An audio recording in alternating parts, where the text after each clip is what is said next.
मेरठ के खौफनाक सौरभ हत्याकांड केस में लगातार नए खुलासे हो रहे हैं। इस बीच एक जानकारी यह भी सामने आई है कि मुस्कान और साहिल ने उस ड्रम को हिमाचल से लौटने के बाद फेंकने का प्लान बनाया था, जिसमें उन्होंने शव के 15 टुकड़ों को सीमेंट के साथ मिलाकर भरा था। लेकिन यहीं पर उनसे चूक हो गई। दरअसल जिस नीले ड्रम में सीमेंट के साथ मिलाकर वे सौरभ के शव के टुकड़ों को रख गए थे, वह बहुत भारी हो गया था। मुस्कान और साहिल को इस चीज का शव को छिपाते वक्त अंदाजा नहीं था, लेकिन पूरा ड्रम ही जब सीमेंट से भर गया और उसमें शव के टुकड़े भी थे तो उसका वजन बहुत ज्यादा बढ़ गया। पुलिस की जांच के अनुसार मुस्कान और साहिल ने 3 मार्च की रात को सौरभ को मार डाला था। फिर उसके शव के 15 टुकड़े से 15 टुकड़े कर डाले। इन टुकड़ों को गीले सीमेंट में मिला गया और उसे ड्रम में भर दिया गया।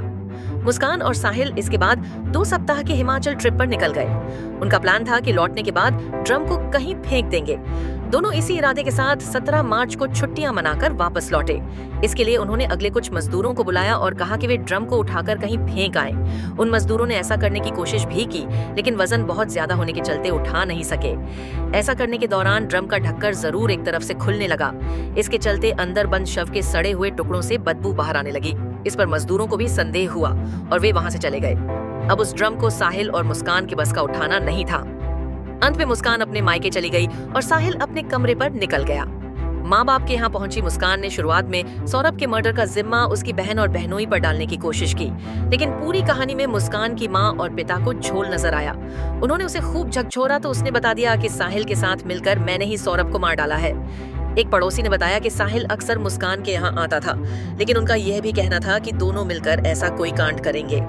इस बात का दूर दूर तक कोई अंदेशा नहीं था। उन्होंने कहा कि मुस्कान का व्यवहार काफी सही थी, उसके बर्ताव से किसी तरह का कभी संदेह नहीं हुआ। उन्होंने कहा कि 17 मार्च को मुस्कान को शांत अकेले ही बैठा देखा था। वह कहते हैं कि अब हमें लगता है कि शायद वह सोच रही थी कि कैसे ड्रम को ठिकाने लगाया जाए। मुझे भी किसी ने बताया कि इसके लिए मजदूर बुलाए थे, लेकिन वे ड्रम को उठा ही नहीं पाए। बता दें कि सौरभ और मुस्कान की 2016 में लव मैरिज हुई थी। मुस्कान ने 2019 में एक बेटी पीहू को जन्म दिया था, लेकिन उसके ठीक बाद से ही दोनों के रिश्ते बिगड़ते गए। इसकी वजह साहिल की मुस्कान की जिंदगी में एंट्री थी। फिर यहीं से सौरभ की जिंदगी की मुस्कान छिनती चली गई।